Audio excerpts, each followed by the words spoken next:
Right. வணக்கம் பிள்ளைகள், வாழ்க வளமுடன். அண்ட் பெற்றோர்கள் வணக்கம். ரைட். இன்னைக்கு வந்து ரைட் இன்னைக்கு வந்து பாடம் ஒன்றும் படிப்பிக்க மாட்டேன். இன்னைக்கு எங்களோட வகுப்புல எப்படி போக போகுது, என்னென்ன விஷயம் செய்யறதுன்ற பற்றி தான் கதைக்க போறோம். அப்ப அது பிள்ளைகளுக்கும் தெரிஞ்சுக்கணும், முக்கியமா பெற்றோர்களுக்கு தெரிஞ்சிருக்கணும். சரிதானே? ரைட். இப்ப இது வந்து ஆன்லைன் மூலமா நடக்கிறபடியா இப்ப நேரடியான கண்காணிப்பு இருக்காது. அதை பெற்றோர்கள் விளங்கிக் கொள்ளணும். அப்ப எங்களுடைய அடுத்த இன்னொரு கண் வந்து பெற்றோராக தான் இருக்கும். சரிதானே? இப்ப இந்த பெட்ச் வந்து 10 12 பேர் இருக்கிறீங்க. சரிதானே? இப்போ 9ஆம் ஆண்டுலேருந்து 10ஆம் ஆண்டு வந்தாக்கள், அடுத்தது 10லேருந்து 11 வந்தாக்கள். சரிதானே? ரைட். அப்ப இதுல வந்து கிளாஸ்கள் வந்து கிழமையில 3 நாள் தான் நடக்கும். சரியா? 3 நாள். அதுல ஒரு நாள் வந்து 2 ஹவர்ஸ் கிளாஸா இருக்கும். இப்போ 10ஆம் ஆண்டு டைம் டேபிள் இதுல இருக்குது. அது திங்களும் புதனும் 7லேருந்து 8. சரியா? பின்னேரம் 7லேருந்து 8 PM. அடுத்த வெள்ளிக்கிழமை வந்து 7லேருந்து 9. வெள்ளிக்கிழமை 2 மணி நேரம் நடக்கும். சரியா? அடுத்தது வந்து கிரேட் 11. கிரேட் 11 இருக்குதானே, அவங்களுக்கு புதனும் ஞாயிறும் 8லேருந்து 9, சனிக்கிழமை 7லேருந்து 9. இதுதான் டைம் டேபிள். சரியா? இந்த டைம் டேபிள்ல எந்த மாற்றங்களும் இருக்காது. சரிதானே? ரைட். இந்த பிப்ரவரி 10ஆம் தேதி, அதாவது பிப்ரவரி இப்போ எக்ஸாம் எழுதுறாங்க டிசம்பர் வச்சு, இப்போ அவங்களுக்காக கொஞ்சம் பேப்பர் கிளாஸுகள் கடைசி இதில் போய்க்கொண்டிருக்குது. இதே மாதிரி நீங்களும் ஃபைனல் எக்ஸாம் வச்ச வரைக்கும் உங்களுக்கும் இப்படி தான் நடக்கும். அப்போ உங்களுக்கு பின்னுக்கு வர தம்பி தங்கச்சிகளுக்கு அந்த டைம் கொஞ்சம் கொஞ்சம் அட்ஜஸ்ட்மெண்ட் வரும். இப்போ இதில் மார்க் பண்ணி இந்த வெள்ளிக்கிழமை 2 வந்து போட்டு தானே உங்களுக்கு பிப்ரவரி 10ஆம் தேதி அந்த வச்சிருந்த கிளாஸ் முடியும் மட்டும். இது வந்து 1 ஹவர் கிளாஸாக தான் நடக்கும். 7லேருந்து 8 தான் நடக்கும். சரியா? அதே மாதிரி தான் கிரேட்ல வந்து சனிக்கிழமை 7லேருந்து 9 போட்டிருக்கு, அது 7லேருந்து 8 தான் நடக்கும். சரிதானே? இந்த ஸ்டார் பண்ணி இருக்கிற இடத்துல மட்டும் அது 2 ஹவர்ஸ் கிளாஸ் 1 ஹவர் கிளாஸா நடக்கும். பிப்ரவரி 10ஆம் தேதி மட்டும். சரிதானே? அதுக்கு பிறகு வந்து உங்களுக்கு இதே டைம்ல நடக்கும். அதே நேரத்தில் நான் இப்போ இதுல வந்து ஒரு 1 ஹவர் இப்போ கிட்டத்தட்ட ஒரு மாதம் போகுது தானே. அதுல இதுல விடுபட்ட அந்த டைம்கள் வந்து உங்களுக்கு பிப்ரவரி மாசம் வந்து கவர் பண்ணுவேன். இப்ப கிழமையில வந்து 4 மணி நேரம் கிளாஸ் நடக்கும். சரிதானே? 3 நாள் தான் நடக்க போகுது, ஆனால் 4 மணி நேரம். சரிதானடா? 3 நாள்ல ஒரு நாள் 2 மணி நேரம் வருது, அப்ப 4 மணி நேரம் நடக்க போகுது. ஓகே தானே? இதை விட நான் மேலே எக்ஸ்ட்ரா கிளாஸில் போடுவேனே தவிர இதுல வந்து இந்த டைம் குறையாது. சரியா? அடுத்தது இப்போ இந்த கிளாஸ் போட்ட டைம்ல ஏதாவது கிளாஸ் எடுக்க ஏதாவது சுச்சுவேஷன் வந்தால், இப்போ இந்த கிளாஸ் எடுக்க டைம்ல நிறைய பிரச்சனை வரலாம். ஆன்லைன் கிளாஸ் வழியாக பவர் கட் பிரச்சனை வரலாம், ஏதாவது டெக்கிங் இஷ்யூக்கள் ஏதாவது சம்திங் வரலாம். சரிதானே? அப்படியே கிளாஸ் கட் ஆயிடுச்சுன்னு சொன்னா நான் அதுக்கு பதிலாக மேலதிகமா எக்ஸ்ட்ரா கிளாஸ் போடுவேன். சரிதானே? ரைட். இந்த டைம்ல உங்களுக்கு பிரச்சனையாகவும் இருக்கலாம். வேற கிளாஸ்ல இருக்கலாம், அப்படி அந்த டைம் வந்து உங்களுக்கு ப்ரோக்ராம் இருக்கலாம், சம்திங் என்னவும் இருக்கலாம். பிரச்சனை ஒன்றும் இல்லை. முடிஞ்ச வரைக்கும் லைவா ஜாயின் பண்ண பாருங்க. அப்படி இல்லாட்டிக்கு கிளாஸ் முடிய நான் ரெக்கார்டிங் போடுவேன். அது ரெக்கார்டிங் வந்து உங்களுக்கு யூடியூப்ல அப்லோட் பண்ணப்பட்டு வரும். அப்போ நீங்க அதை வழியாக பார்த்துக்கொள்ளலாம். சரிதானே? அப்போ ரெக்கார்டிங் பார்க்கல பேரண்ட்ஸ் வந்து அதை கொஞ்சம் கவனிக்கணும். இந்த ரெக்கார்டிங் பார்க்க பிள்ளைகள் செய்யறது என்னன்னா, இப்போ லைவ் கிளாஸ்னா அந்த டைம் இருந்து அப்படியே 1 ஹவர் ஃபுல்லா இருப்பாங்க. ஆனா ரெக்கார்டிங் பார்க்க என்ன செய்வாங்க, அதோட விட்டு விட்டு பாக்குறது, அப்படி பேஸ் பண்ணி போட்டு 5 நிமிஷம் பார்த்துட்டு பிறகு போய் வந்து பாக்குறது. அப்படி ஒழுங்கெல்லாம் பார்க்கல அந்த பாடம் ஃபுல்லா விளங்காது. சரிதானே? ரெக்கார்டிங் பார்க்காம அப்படின்னு செய்வாங்க, விட்டுருவாங்க. அப்ப அதுல கொஞ்சம் பேரண்ட்ஸ் வந்து 3 நாள் தான் கிளாஸ் நடக்க போகுது, கொப்பியில எல்லாம் நீங்க செக் பண்ணி கொள்ளணும். ஓகே தானே? என்ன எல்லாம் அழுதுறாங்களா, ரெக்கார்ட்லாம் பார்த்து முடிக்கிறாங்களா, எல்லாமே அப்டேட் பண்ணி இருக்கணும். மற்ற குரூப்ல நாங்கள் என்னென்ன டீட்டெயில் எல்லா டீட்டெயில்ஸ் வந்து குரூப்லேயே போட்டுக்கொள்வேன். கூடுதலாக நான் டைப் பண்ணி போடுறத வாய்ஸில் கதைச்சு தான் போடுவேன். ஸோ அந்த வாய்ஸில் சரியா கேட்டு அதுக்குரிய ரிப்ளை எழுத்து தெளிவாக பண்ணிக்கொள்ளுங்க. சரிதானே? இப்போ கிளாஸ் இல்லைன்னா கூட அதில் போட்டிருப்பேன். அந்த டுடே நோ கிளாஸ் வந்தா கூட அந்த அந்த டேட் வந்து இன்றைக்கு தான் போட்டிருக்காண்டு எல்லாம் பேரண்ட்ஸ் செக் பண்ணணும். சில பிள்ளை என்ன செய்வாங்க, போனாலும் உங்கள்கிட்ட டுடே நோ கிளாஸ் அந்த மெசேஜ் வந்து அப்படியே பேரண்ட்ஸ் காட்டுவாங்க, இங்க அம்மா சரி கிளாஸ் இல்லைன்னு போட்டிருக்கேன்ட்டு. வாங்குதா? அப்ப ஓகே இல்லையா விட்டுரும். ஆனா அது அடியிலே இருக்கும். அப்ப டேட்ல எல்லாம் கவனம் பார்க்கணும் இதுல. அப்ப நிறைய பிள்ளைங்க கொஞ்சம் விளையாட்டுகள் காட்டுவாங்க, அப்ப கவனமா இருக்கணும் இதுல. அடுத்தது ஆன்லைன் கிளாஸ் நடந்துட்டு இருக்கீங்களா, இப்ப இடைக்கிட்ட பிள்ளைகள் வந்து பார்த்துட்டு இருக்காங்கன்னு பாருங்க. அவங்க ஸ்கிரீன்ல படிப்பிச்சுட்டு இருப்பேன் நான். அவுட் மைக்ல வந்து சவுண்ட் விட்டுருக்கும் வழியில. இப்ப நான் படிப்பிக்க எல்லாம் உங்களுக்கு கேட்கும். நீங்க அங்கே பேரண்ட்ஸ் உங்க வேலையை பார்த்துட்டு இருப்பீங்க. ஆனா பிள்ளை என்ன செய்யும், மிஞ்சால எந்த ஸ்கிரீன் தட்டி போட்டு அது கேம் விளையாடுறதோ அல்லது ஃப்ரெண்ட்ஸோட chat பண்றதோ, இப்படி நிறைய விளையாட்டுகள் நடக்கிறது. ஸோ இந்த ஆன்லைன் இது வந்து ஈஸி. ஏன்னா ஏற்றிட்டு போய் இறக்குற பிரச்சனைகள், வழியில் அடையிற பிரச்சனைகள் பேரண்ட்ஸில் கண்காணிப்புலேயே பிள்ளை படிச்சோன்னு இருக்கும். அதில் நாங்கள் படிப்பிக்கிறோம் இப்படின்னு பேரண்ட்ஸுக்கும் தெரியும். நாங்கள் படிப்பிக்கிறோமா, கிளாஸ் டைம் இல்லாட்டி டைம் எடுத்து டைமுக்கு இல்லாமல் நாங்கள் என்னென்ன நாங்களும் என்ன பிள்ளை வரோம் என்ன எல்லாமே உங்களுக்கு தெரியும். உங்களை நேரடி கிளாஸில் தெரியாது, பிள்ளைய விட்டுட்டு வந்துடுவீங்க, உள்ள என்ன நடக்குன்னு தெரியாது. இது எல்லாமே நீங்க கணிச்சு கொள்ளலாம். சரி, அப்ப அப்படி இருந்தா தான் இந்த ஆன்லைன் கிளாஸ்ல எங்களுக்கு வர மைனஸே இதுதான். பேரண்ட்ஸ் எல்லாம் செய்து கொடுத்துட்டு பேரண்ட்ஸ் விட்டுருவாங்க. பிள்ளைகள் வந்து அங்க அதை ஒழுங்கா கவனிக்கிறது இல்லை. அப்ப இதெல்லாம் கொஞ்சம் கவனமாக இருக்கணும். சரிதானே? சரியா? ரைட். அடுத்தவங்களோட சயின்ஸ் வந்து 10 11க்கு வந்துட்டா இந்த 3 டைப்ல தான் இருக்கு. கொண்டு வந்து பயாலஜி, சரியா, உயிரியல், அடுத்தது பிசிக்ஸ் பௌதியவியல், அடுத்த கெமிஸ்ட்ரி ரசாயனவியல். இதுல 10ஆம் ஆண்டுல 20 யூனிட் இருக்குது. சரி, அந்த 3 செக்ஷனையும் சேர்த்து 20 யூனிட் மொத்தமா இருக்குது. அது மாதிரி கிரேட் லெவல்ல வந்து 15 யூனிட். மொத்தமா ஓஎல் ஃபைனல் எக்ஸாமுக்கு வருது 35 யூனிட். அந்த 35 யூனிட்டும் எங்கேருந்து வருது? தரம் 10ம் 11ம் தான். சரிதானே? தரம் 10 நல்ல கிளியரா இருந்ததுண்டா தான் 11ஆம் ஆண்டு சிலபஸ் வந்து ஈஸியா படிச்சு கொள்ளலாம், விளங்கி கொள்ளக்கூடியா இருக்கும். ஏன்னா 11ல இருக்க விஷயங்கள் அடிப்படை விஷயங்கள் உங்களுக்கு 10ஆம் ஆண்டுலாம் இருக்கு. விளங்குதா? அப்ப 10ஆம் ஆண்டு கிளியர் இல்லாட்டிக்கு 11 கிளியர் பண்றது கஷ்டமா இருக்கு. சரியோ? அப்ப அதனால 10ஆம் ஆண்டுக்காரர் கவனமா படிச்சு கொள்ளணும். 10ஆம் தான் முக்கியம். சரி, 10ம் சேர்ந்துதான் ஃபைனலுக்கு வருது. கிட்டத்தட்ட 50 விதமான மார்க்ஸ் 10ஆம் ஆண்டுல இருந்தா வருது. ஓகே தானே? ரைட். அடுத்தது வந்து உங்களுக்கு வந்து யூனிட் வைஸா தான் கிளாஸும் நடக்கும். தியரியோட பேப்பர்ஸும் வரும். இப்போ அழகு ரீதியான பேப்பர்ஸ் டியூட் எல்லாம் உங்களுக்கு நான் அனுப்பி விடுவேன். சரிதானே? அப்போ அந்த அழகு படிக்க தியரி படிக்க உடனே கேள்வி செய்யறது. சொல்ல விளங்குதா? இப்போ நீங்க நோட்ஸ் எழுதி கொண்டு போய் பாடத்தை ஃபுல்லா முடிச்சு போட்டு பேப்பர் செய்யற மாதிரி இருக்காது. ஒரு டாபிக் படிச்சோம்னா அதுக்குரிய கேள்விகள் உடனே செய்து கொண்டு போறது. சொல்ல விளங்க, படிக்கிறது கேள்வி செய்யறது. அப்போ ஒரு கிளாஸ்லேயே இந்த 2 விஷயமும் நடக்கும். அப்போ யூனிட் வைஸா அப்படி கேள்வியில் போய் கொண்டிருக்கும். சரி தானே? டியூட்டர்ல நான் போட்டுருவேன், நீங்க பிரிண்ட் எடுத்துட்டீங்கன்னா சரி. ஓகே தானே? விளங்குதா? அடுத்து வந்து இந்த பேப்பர் வந்து இப்போ ஒரு யூனிட் வைஸா பேப்பர்ஸ் வருது தானே, அதுக்கு வார கேள்வியில் வந்து மாடல் பேப்பர்களாகவும், சரி, மாடல் கேள்விகளும், அடுத்தது பாஸ் பேப்பர். கடந்த காலத்துல வந்து பாஸ் பேப்பர் கேள்வி இருக்குது, அங்கே கவர்மெண்ட் பேப்பர் இருக்குது தானே, ஜிசிஓஎல். சரியா? ஜிசிஓஎல் கவர்மெண்ட் பேப்பர் இருக்குது தானே, முடிஞ்ச பேப்பர். அதுல இருந்து அந்தந்த அளவுக்குள்ள வந்த கேள்விகள் இருக்கு தானே, அந்த கேள்விகள் வந்து இந்த பேப்பர்ஸ்க்குள்ள வரும். சரிதானே? அடுத்தது உங்களுக்கு எக்ஸாம் நடக்கும். மாதம் ஒரு மாதத்துக்கு ஒரு எக்ஸாம் நடக்கும். சில நேரம் 2 நடக்கலாம். சரியா? ஆனா கட்டாயம் 1 நடக்கும் எக்ஸாம். அடுத்தது டேர்ம் மாடல் எக்ஸாம். ஒரு டேர்ம் ஃபுல்லா முடிச்சிட்டோம்டா, ஒரு டேர்முக்குரிய சிலபஸ் முடிச்சோன்னே அந்த டேர்முக்குரிய ஒரு ஃபுல் பேப்பர், ஒரு ஃபுல் மாடல் பேப்பர் ஒன்று நடக்கும். சரிதானே? ரைட்டோ? இவ்வளவு தான் இதெல்லாம் நடக்க போற விஷயம். மற்ற எண்டோக்குள்ள கூட நோட்ஸ் எழுத வேண்டிய தேவைகள் இருக்காது. ஏன்னா புத்தகத்தில் இருக்க நோட்ஸ் ஆம்பிள் கிட்டத்தட்ட 99% கூட புக்கோட நோட்ஸ் தான். சரிதானே? அடுத்த கொஞ்சம் பாசுகள் எல்லாம் செய்தாலே காணும். அது அவ்வளோ பெரிய கஷ்டம்ன்றதே இல்லை இங்க. சரிதானே? சயின்ஸ் வந்து கஷ்டமே இல்லை. சரி, ஒரு கிளாஸும் போக உங்களுக்கு அது ஈஸியாகவே வரும். ஒரு உதாரணத்துக்கு இப்போ இந்த முறை வந்து இப்போ ஓயில் எழுதுற ஒரு வெச்சில் வந்து ஒரு 7 மார்க்ஸோட, சரி, 7 மார்க்ஸோட ஒரு ஆள் வந்தவர். இப்போ நவம்பர் பேப்பர்ல ஸ்டார்ட் பண்ணி வந்தது. இப்போ அவர் ஒரு 10 கிளாஸ் முடியவே அவர் சொன்ன கருத்து என்னன்னா, என்னால் ஃபைனல்ல எடுக்க முடியும் சார்ன்னு சொல்லியிருக்காரு. சொல்ல விளங்குதா? அவர் 7 மார்க்ஸ் எடுத்த ஒரு ஆளுக்கு ஃபைனல்ல எடுக்கணும்னு நம்பிக்கை வருது. யாருக்கு? இன்னும் ஒரு மாதம் எக்ஸாம் இருக்குது, இன்னும் 1.5 மாதம் கூட இல்லை வைக்க விளங்குதா? அவங்களுக்கே எப்படி நம்பிக்கை வருது என்றால், உங்களுக்கு சிம்பிள் விஷயம் தான் அப்படியே. சரியா? கிட்டத்தட்ட 10 வருஷத்துக்கு மேலே நான் இந்த ஃபீல்டுக்கு நிற்கிறேன். சரிதானே? என்ன ஸ்டேஜ்ல இருந்தாலும் கடைசி நேரத்தில் என்ன ஸ்டேஜ்ல இருக்காங்களோ, ஃபெயில் இருக்காக கூட அடுத்த இடம் சிவிஏ லெவலுக்கு கொண்டு போய் தான் விட்டுருக்கோம். சரிதானே? அவங்களுக்கு தந்த டைம் எனக்கு 1 மாதம், 1.5 மாதம், 2 மாதம் டைம் தான். ஆனால் நீங்கள் இப்ப இருக்க கோயில் எனக்கு தாரது 10 மாதம். 10ஆம் ஆண்டு தாரது கிட்டத்தட்ட 1 வருஷமும் அங்கால ஒரு 10 மாதம் சேர்த்து. சரிதானே? விளங்குதா? உங்களோட டைம் எனக்கு கூட இருக்கு. அப்ப சரியா சிஸ்டமேட்டிக்கா எல்லாமே கிளியரா போகும். அப்ப நீங்க கிளாஸ்ல ஒழுங்கா வந்து கொள்ளுங்க. மிஸ் ஆனா ரெக்கார்டிங் வரும். விளங்குதா? செக். ரைட். மிஸ் ஆகிற கிளாஸ்ல ரெக்கார்டிங் வரும். அதெல்லாம் கிளியரா பார்த்துட்டீங்கன்னா சிம்பிள். உங்களோட சயின்ஸ் வந்து உங்களோட லைஃபோட இருக்கு. அது எப்படி உங்க வாழ்க்கையோட இருக்குன்னு எல்லா சாப்டரும் விளங்கப்படுத்திக்கல கிளியரா விளங்கப்படுத்தி விடுவேன். சரிதானே? அப்போ ஒன்று பார்க்க நீங்க படிக்க உங்களோட வெளி உலகத்தை பார்க்குற உங்களோட பார்வை எல்லாம் மாறும். நீங்க சொல்லுங்க சொல்றது. சரியா? வெளியால நீங்க போய்க்கல இந்த வெளி சூழல் அவதானிக்கிற விதங்கள், வீட்டுல நீங்கள் வந்து, சரியா, ஒரு டீக்கு வந்து சுடுதண்ணி கொதிக்க வைப்பீங்க. அந்த சுடுதண்ணி கொதிக்க வைக்கிறதுல இருந்து வீட்டை கேட்டு திறந்து பூட்டுறதுல இருந்து எல்லா பார்வையுமே மாறும். அதுல இருக்க சயின்ஸை நீங்க ஃபீல் பண்ற அளவுக்கு தான் இந்த கிளாஸ் இருக்கு.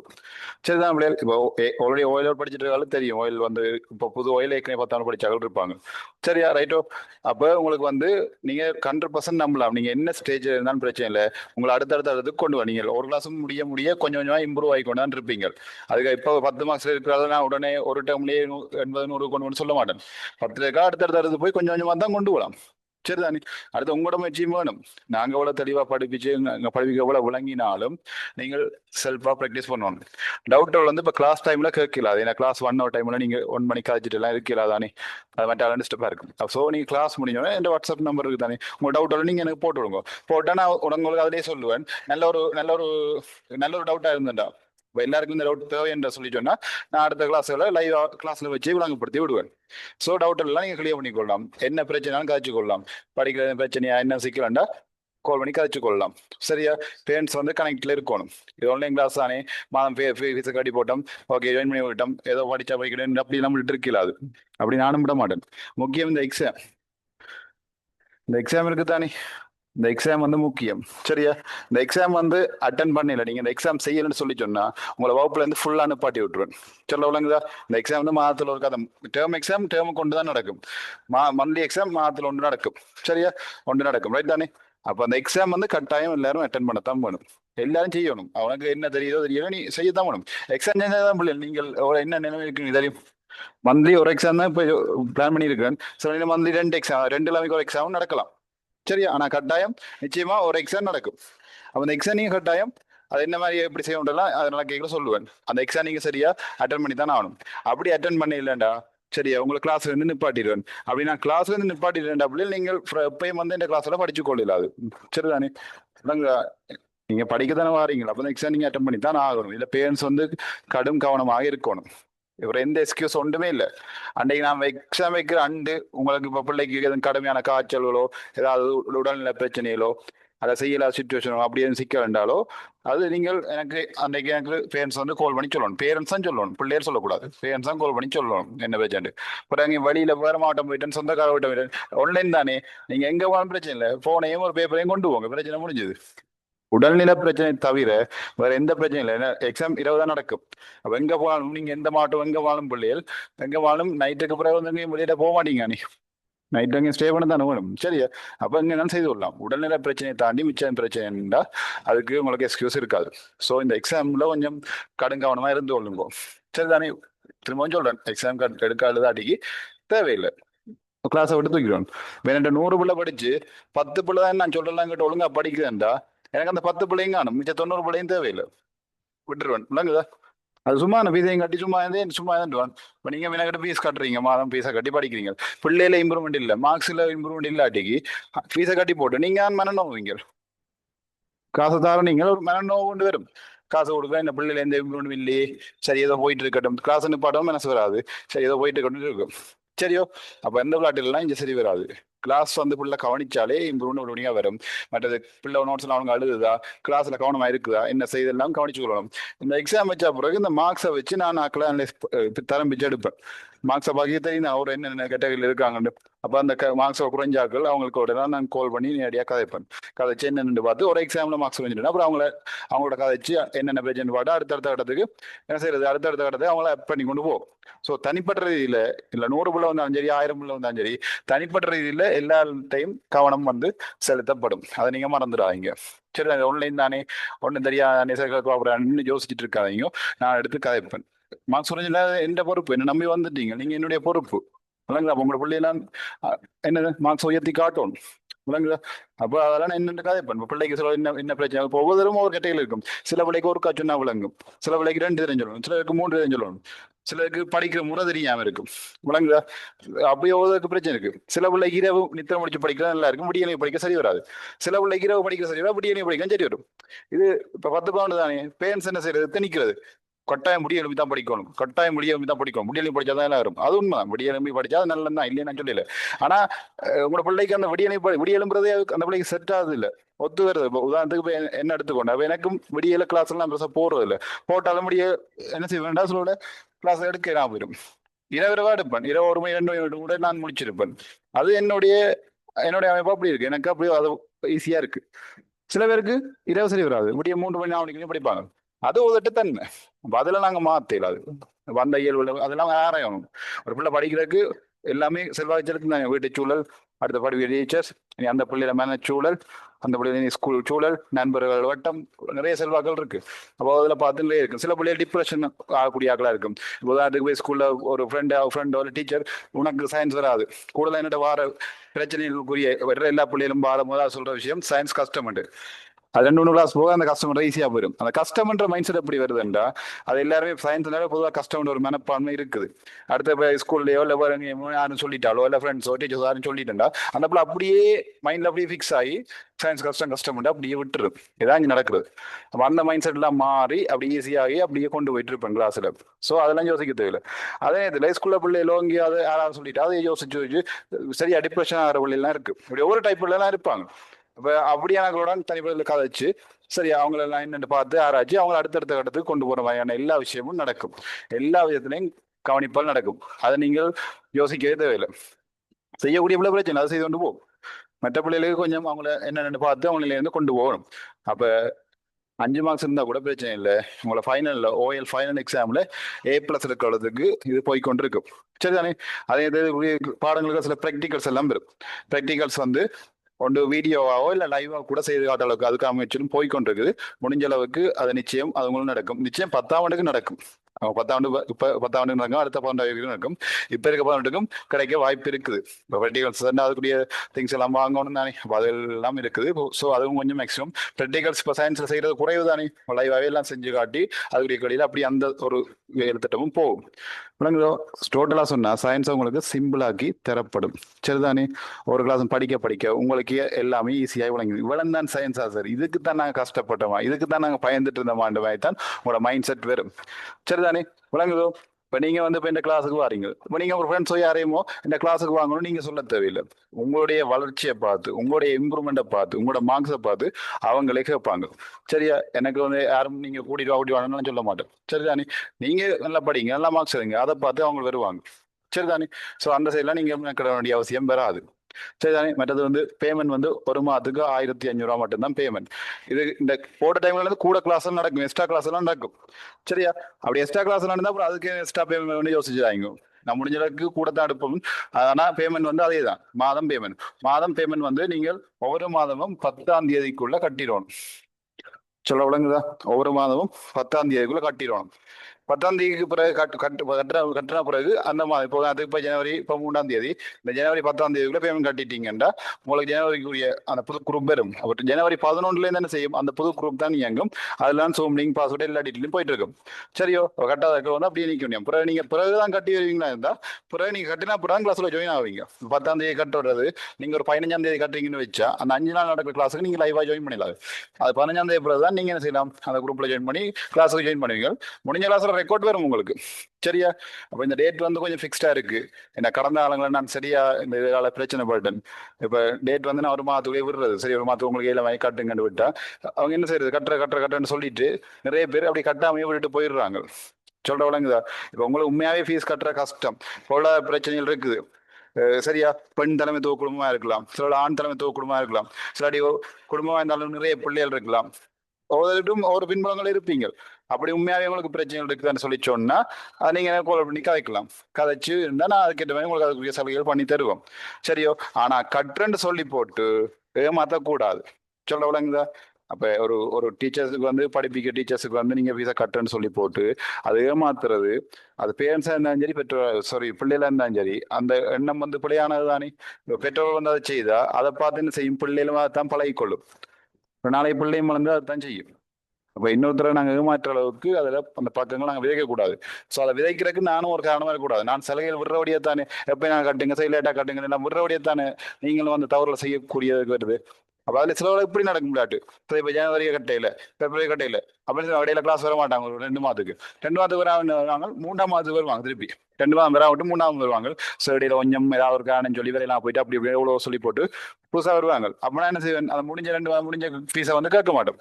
கேட்கல தானே, கேட்க 2 மாதம் ஃபீஸையும் பிறகு வாரமாக ஃபீஸையும் கேட்டு டோட்டலாக 5000 அப்படி கட்டுற அளவுக்கு வர கஷ்டம் தானே. அப்போ அதை விட்டுருவோம். விட்டு பிறகு அப்படி இல்லாமல் வருவாங்க. ஸோ இனி எந்த இதெல்லாம் சரி வராது. நான் எல்லாரையும் சொல்லல, இல்லை ஒரு சில ஆக்கள் அப்படி செய்திருக்காங்க. ஒரு சில ஆக்கள் நிறைய பேர் 100 பேர் வராங்கன்னா கிட்டத்தட்ட 50 பேரை தான் செய்யறாங்க.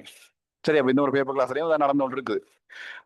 எனக்கு காரணம் சொல்லிட்டே மாற்றக்கூடாதானே, அது கொஞ்சம் கஷ்டமா இருக்கும். அது வலிக்கும், யாருக்கும் வலிக்கும் தான். ஸோ அதால இந்த டேட் வந்து ஃபிக்ஸ்டா வைக்கப்பட்டிருக்கு. சரிதானே? அப்போ இந்த டேட் கட்டணும். ஓகே. சரி, இதை விட சிலவில் என்ன இப்போ 10ஆம் தேதிக்குள்ள கட்டுறதுக்கு சரி நீங்கள் கட்ட போறீங்க, போயிலா சுச்சுவேஷன் வந்துட்டுனா உங்களுக்கு டைம் தேவை வேண்டாம். சரி எனக்கு 10ஆம் தேதியில், சரி எனக்கு 15ஆம் தேதி சேலரி வரும், அப்படி 20ஆம் தேதி சேலரி வரும், அப்படி சேலரி உங்களுக்கு நான் தர டேட் 10, உங்களுக்கு கட்டுறதுக்கு வந்து டைம் தேவைன்னா நீங்க ஒரு டேட் தரணும். அப்போ நீங்க சொன்ன டேட்டுக்குள்ள கட்டிடணும். சொன்ன டேட்டுக்கு கட்டாட்டிக்கு அதுக்கு பிறகு கட்டுவீங்களா, நீ கட்டவே வேணாம், நீங்க அப்படியே கிளாஸ் விட்டு நிப்பாட்டிடுவோம். இந்த ஃபீஸ் விஷயத்துலையும் கொஞ்சம் கவனம் இருக்கும். இந்த எக்ஸாம் விஷயம், அடுத்தது ஃபீஸ் விஷயம், ரெண்டுலையும் வந்து உண்மையாகவும் நேர்மையாக நடந்து கொள்ளுங்க. அப்படி உண்மையாகவும் நேர்மையாக இல்லாத பிள்ளைகளோ அந்த பெற்றோரோ அந்த கிளாஸ் எனக்கு தேவையில்லை. சரிதானே? அப்போ அவங்க எல்லாத்தையும் நான் கிளாஸ் நிப்பாட்டிடுவேன். நிப்பாட்டின அப்புறம் திருப்பி கிளாஸுக்கு வரையிலாது, உங்களோட நம்பர் பேர் எல்லாமே ரெஜிஸ்டர் ஆகி தான் இருக்கும். ஸோ நீங்க திருப்பி வரையிலாது. சரிதானே? அப்போ இதெல்லாம் கொஞ்சம் கவனமாக இருந்து கொள்ளுங்க. உங்களுக்கு ஃபீஸ் கட்டுறதுக்கு டேட் ஃபிக்ஸ்டாக வச்சிருக்கிறேன்.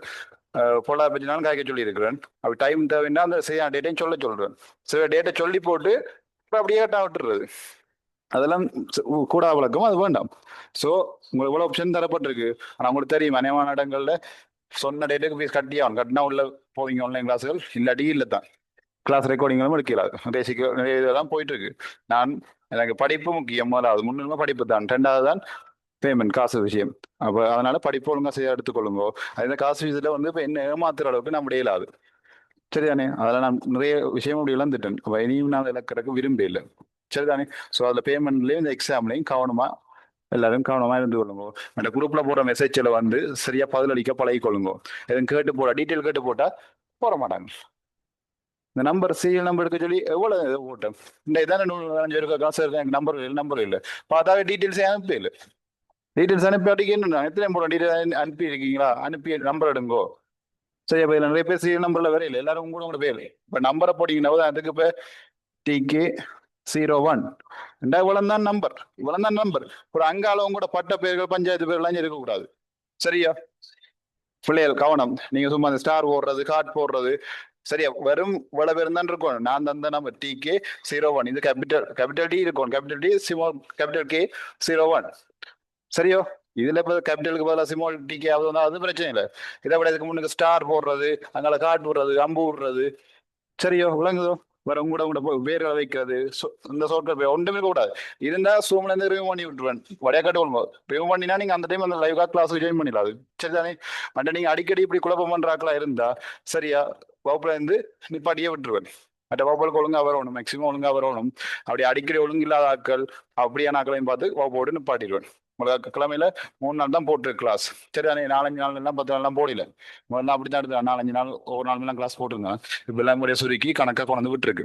நீங்க வேற கிளாஸ்ல நீங்க போயிட்டு இருப்பீங்க. ஸோ வலு கவனமாக எல்லாமே நீங்க சரியா செய்றீங்கடா. பெரிய ரூல்ஸ் இல்லை. எக்ஸாமுக்கு ஒழுங்கா அட்டன் பண்ணுங்க. ஃபீஸ் வந்து அது பேரண்ட்ஸோட பொறுப்பு தானே, சரியா கட்டி கொள்ளுங்க. சரியோ? ஃபீஸில் வந்து ஆன்லைன் பேமெண்ட் தானே, பேங்க் டீடைல் வெறும் பேங்க்ல பண்ணுங்க. தயவு செய்து பேரண்ட்ஸே போட்டுக்கொள்ளுங்க, பிள்ளைகள்ட்ட கொடுக்காதீங்க. சரியா? பிள்ளைகள்ட்ட கொடுத்தா பிள்ளைகள் விளையாட்டு காட்டி விட்டுருவாங்க. எல்லா பிள்ளைகளும் சொல்லி சில பேர் என்ன செய்யறது, எடுத்து போட்டு சில பேர் போடுறாங்க. சார் பேங்க்ல போட்டு ஸ்லிப்பை தொலைச்சு போட்டு, ஸ்லிப்பை தொலைச்சா ஒன்றும் தெரியாது. ஸ்லிப் நீங்க அனுப்பினா தான் எங்களை செக் பண்ணிடுவோம் அந்த நம்பரை வச்சு. நிறைய பேர் நீங்க யார் போட்டுருந்தாங்க இப்படி பாக்குறது வாங்குதா? அப்படி நிறைய விஷயங்கள் இருக்கு. ஸோ பேரண்ட்ஸ்ல பேமெண்ட் பண்ணிக்கொள்ளுங்க. சரியோ? அடுத்தது வந்து அவங்கள ஒழுங்கலை கவனிச்சு கொள்ளுங்க. அந்த விரைக்கில் இந்த நம்பர்ல வாங்கோ. சரிதானே? விளங்குதோ? திடீர்னு மைக் ஆன் பண்ண சொல்லுவேன். சொல்ல விளங்க ஏதாவது நம்பர் சொல்லி TK01 மைக் ஆன் பண்ணுங்கன்னா ஒன் பண்ணணும். அப்படி மைக் ஒன் பண்ண அடிக்கும் பாப்புல இருந்து பாட்டி விட்டுருவேன். மைக் ஒன் பண்ண அடிக்கும் அந்த டைம் மைக் நீங்க இருக்கீங்களா மைக் ஒன் பண்ணி ஒன்றும் கேள்வியே பண்ண இல்லை. நீங்க ஒன் பண்ணி ஓம் சார் ஓகே ரைட் இருக்குன்னு காட்டினா காணும். சில கேட்டா கேள்வி கேட்டா நீங்க பயப்படுத்த இல்லை, தெரிஞ்சா சொல்லுங்க, இல்லாட்டி பிரச்சனை இல்லை. அதெல்லாம் யோசிக்காங்க. இப்போ நார்மல் கிளாஸ்ல கேள்வி கேட்டு சார் பேச அப்படிலாம் இல்லை. இப்போ ஒன் பண்ணி சொல்லிட்டு அது என்ன மாதிரி ஓகே ஒன் பண்றீங்க ஓம் சார் நான் ஓகே என்ன சாப்பிட்டீங்களா ஓகே சார் ஓம் சார் ஓம் ஓகே ரைட் உள்ளங்க எல்லாம் ஓகே ரைட் அவ்வளோதான். சும்மா நீங்க இருக்கீங்க அதை பாக்குறது. எந்த நம்பர் தெரியா போர்ட்ல எழுதுவேன், எழுதி போட்டு எழுதி அங்க ஒன் பண்ணணும் அந்த ஆப்ஷன் தருவேன். அப்புறம் சொல்லியும் பார்ப்பேன். அப்படி நீங்க கொஞ்சம் ஒன் பண்ணலைண்டா ரிமூவ் பண்ணி விட்டுருவேன். சரி, அப்புறம் அந்த நம்பர் வந்து பிறகு ரெண்டு பார்த்து பிறகு அவங்க பர்சனலாக கேட்பேன். அப்புறம் சொல்றேன் எனக்கு மைக் வேலை செய்யல, மைக் டச் ஆகல, கவரேஜ் இல்லை, இந்த காரணங்கள்லாம் சொல்லி கொண்டு கூடாது. சரியோ? அப்படி சில மைக் வேலை செய்யாம இருக்கா, அப்படி மைக் வேலை செய்யலண்டா டச் வேலை செய்யாட்டியும் சூமியா ஒன்றா இருக்காது. விளங்குதா? கவரேஜ் அடிக்க நான் சொன்னது உனக்கு விளங்கி இருக்காது. அப்புறம் என்ன கவரேஜ் இல்லாம போகும். மைக் ஒன் பண்ணு சொன்னது விளங்குது, அதுக்கு பிறகு கவரேஜ் இல்லாம போகும். அது விளங்குதா? கவரேஜ் இல்லைன்னா உண்மையாக சூம் வேலை செய்யாமே இருக்கு. அப்போ நான் சொன்னது உனக்கு விளங்காது. மைக் வேலை செய்ய டச் பண்ண வருது இல்லைண்டா இல்ல இல்லையண்டா. நீங்க ஆல்ரெடி அதில் கிளாஸ்லாம் இருந்துட்டு இருக்கீங்க. அப்போ டச் பண்ணலாம் வந்தது தானே. அது அப்படி நான் கேட்டோன்னே என்ன ஃபோனுக்கு விளங்கிட்டுதோ சார் ஒன் பண்ணி சொல்லிட்டேன். அப்போ டக்குண்டு மைக்கை என்ன செய்யும் அப்படியே மியூட் பண்ணி விட்டுருவோம் இல்லை தானே? சரியா? ஸோ இந்த ஆன்லைன்ல நிறைய உருட்டு விளையாட்டுகள் நடக்கிறது, இதெல்லாம் சரி வராது. உடனே ரிமூவ் பண்ணிட்டா நீங்க அந்த டைம் பிறகு ஜாயின் பண்ணிக்கொள்ளலாம். அப்புறம் அடுத்த கிளாஸ் ஜாயின் பண்ணலாம். ஸோ இதெல்லாம் கூட நீங்க ஆன்லைன்ல காட்டுற எந்த விளையாட்டுகளும் இங்க காட்ட வேண்டாம். ஏன்னா முழுக்க முழுக்க நீங்க படிச்சே ஆகணும். அதுவும் சயின்ஸ் உங்களோட லைஃபுக்கு முக்கியம் பிள்ளைகள். நீங்க ஏல சயின்ஸ் ஸ்ட்ரீமுக்கு போனாலும் சரி, என்னத்துக்கு போனாலும் உங்களோட எக்ஸாமை தாண்டி உங்களோட லைஃபுக்கு முக்கியம். சயின்ஸ் வந்து கட்டாயம் தேவை. விளங்குதா? வானத்தின் சில்லு டயர் தேஞ்சிட்டா அந்த டயர் மாத்தணும். டயர் தேஞ்சா மாத்ததான் ஆகணும். அதை ஏன் மாத்தணும்ன்றது தெரியுமா உங்களுக்கு? என்னத்துக்கு மாத்தணும்? வலிக்கிட்டு போகணும்னு சொல்லுவாங்க. வலிக்கும் டயர் தேஞ்சிட்டா வழுக்கும், பிரேக் அடிச்சா வழுக்கும்னு சொல்லுவாங்க. அதே வழுக்குது, அதுக்கு என்ன விஷயம்ன்றது இங்க சயின்ஸ்ல படிப்போம். சாயந்தரம் படிப்போம். வீட்டுல கதவு திறக்கைக்கே முன்னுக்கு கைப்பிடி வச்சிருக்காங்க. கதவுல பாத்தீங்கன்னா கதவுல முன்பக்கம் தான் முடியாது, கைப்பிடி இருக்கும். கிட்ட விளிம்புல கதை அந்த அச்சு கிட்டே என்ன கைப்பிடி இருக்கு இல்ல தானே? ஏன் அதுல கைப்பிடி வச்சிருக்காங்க? அச்சு கிட்ட வைக்கலாம் தானே? விளங்க சொல்ற, அச்சு கிட்ட வைக்கலாம் தானே?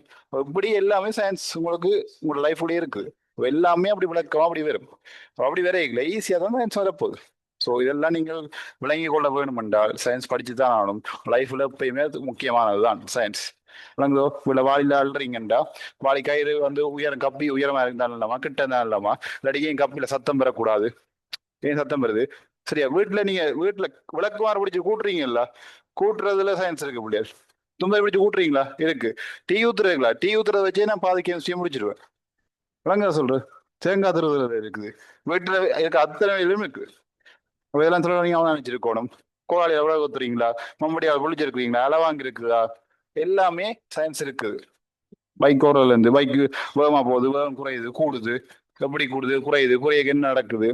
சரியா? சரி, நீங்க பைக்ல ஏறி இருக்கிறீங்க. சரியா? கிளாஸுக்கு போயிருக்கிறீங்க. அப்பா என்ன செய்யறாரு? பைக் டக் சடக்குன்னு எடுக்கிறார். எடுக்க என்ன செய்வீங்க நீங்க? பின்னுக்கு போய் விடுறீங்க. பின்னுக்கு ஒருக்க போய் தான் முன்னுக்கு வாரீங்க. சரி, போயிட்டு இருக்கேன். சரி, அப்பா வேகமா ஓடிட்டு இருக்கே, டக்குன்னு பிரேக் அடிக்கிறார். பிரேக் அடிக்க என்ன செய்வீங்க? டக்குன்னு போய் அப்பாவுக்கு முன்ன போய் இடிக்கிறீங்க. அப்ப ஏன் ஓடிட்டு இருந்து டக்குன்னு பிரேக் அடிச்சா முன்னுக்கு போய் விடுறீங்க?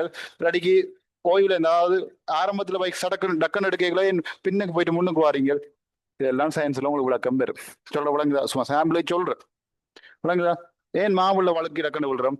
ஏன் மண் தரையில வழுக்கிறோம்? இல்ல, இப்ப மாவு தரையில வந்து தண்ணி ஊத்தினா காலை வச்சா வலிக்கு டக்குன்னு விழுந்துறீங்க. அதே தண்ணி மண் தரையில இருந்தா வலிக்க மாட்டீங்க. சீமெண்ட் தரையில இருந்தாலும் வலிக்கலாம், பெருசா விழுறதுக்கு வாய்ப்பு குறைவு. அதே அப்படி. சரியா? இப்ப செருப்பு வாங்கிக்கல, எத்தனை நம்பர் செருப்பு? சப்பாத்து வாங்கி சப்பாத்து செருப்பு வாங்கி எத்தனை நம்பர் செருப்பு சப்பாத்துன்னு வேண்டுறீங்க? உங்களோட பிடிச்ச டிசைன் கலர்ல வேண்டுறீங்க. சரியோ? எப்பயாவது அந்த அடிப்பாத்து திருப்பி பார்த்து வேண்டிருக்கீங்களா? செருப்புன்னு அடிப்பாதம் எப்படி இருக்குன்னு யாராவது பார்த்து வாங்கினாங்களா? நான் கூட வாங்குறது இல்லை. விஷயம் தெரிய இருக்கும்போது எல்லா டிசைன் பார்ப்போம், வில வில பார்ப்போம், சைஸ் பார்ப்போம்.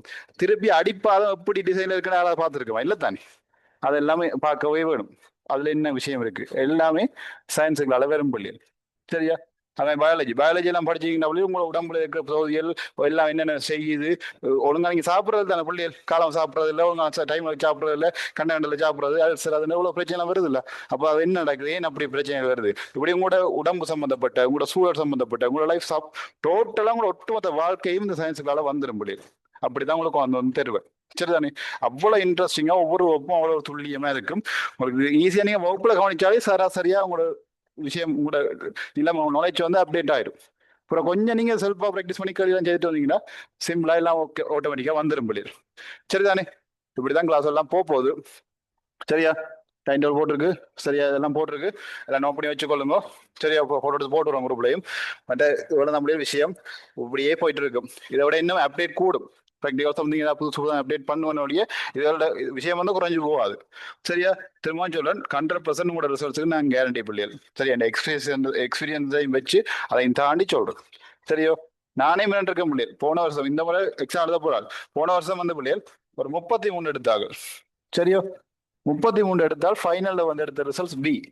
40 எடுத்தாலும் ஃபைனல் எடுத்த ரிசல்ட்ஸ் பி. விளங்குதா சொல்றது? போன வருஷம் இப்ப கடைசியா எழுதிட்டாங்கல்ல, அப்ப 7 படிக்கிறாங்க.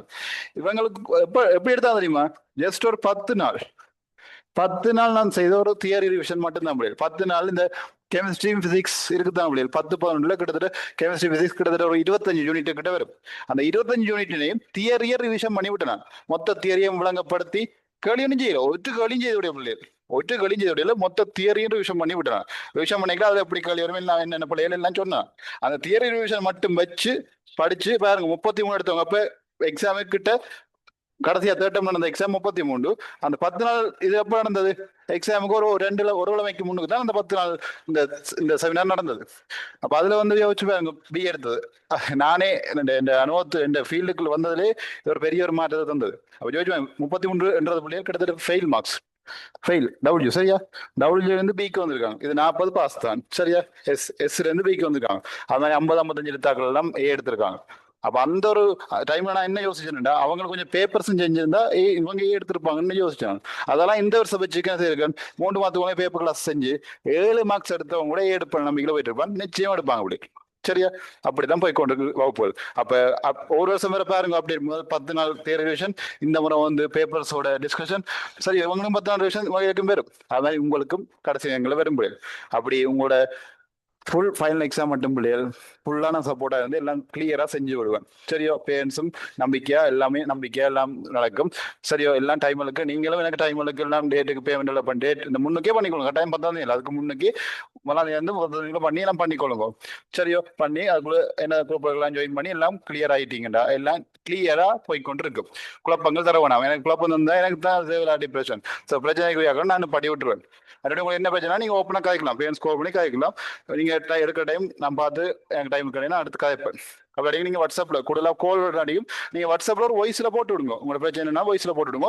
நான் பார்த்துட்டு அதில் ரிப்ளை பண்ணி விடுவேன். நீங்க எடுக்கிற டைம்ல காசல் இருப்பேன், எல்லா டைமும் எனக்கு எடுத்து காய்க்கல. நீங்க இருக்கீங்க, நான் எடுக்க மாட்டேன். நான் எடுக்க நீங்க எடுக்க மாட்டீங்க. அது ஒரு வேலையா தான் இருப்போம். அப்போ நீங்க வாட்ஸ்அப்ல ஒரு வாய்ஸ்ல போட்டு விடுங்க. நான் பார்த்துட்டு உங்களுக்கு என்ன பிரச்சனைனா அதுக்கிட்ட நான் ரிப்ளை அதில் பண்ணி விடுவேன். சரிதானே? இப்ப நேரடியா மட்டும்தான் அப்படியே நான் இல்லை உங்களுக்கு முன்னுக்கு. ஆனா அதை தாண்டி வகுப்பு நேரடியா நடக்கிறத விட இன்னும் சிறப்பாக தான் உங்களுக்கு வகுப்பு நடக்கும். சரிதானே? ஓகே, இனி வேற சொல்றதுக்கு ஒண்ணுமில்லை நினைக்கிறேன். சரிதானே? ஸோ உலகத்தையும் மடியா விளங்கி எடுத்துக்கொள்ளுங்கோ. முடிந்த வகுப்பு ரெக்கார்டையும் போட்டு விடுறேன். எல்லாம் திருப்பி டவுட் வேண்டாம், பார்த்துக்கொள்ளுங்கோ. மற்ற பெற்றோர்கள் விளங்கி கொள்ளுங்கோ. நீங்களாம் எங்களை அடுத்த கண். அங்க பிள்ளை என்ன செய்யறதுன்றதுல ஒரு கவனமா பார்த்துக்கொண்டீங்கன்னா மட்டும் போதும். சரிதானே? ஓகே, நன்றி, வணக்கம், வாழ்க வளமுடன்.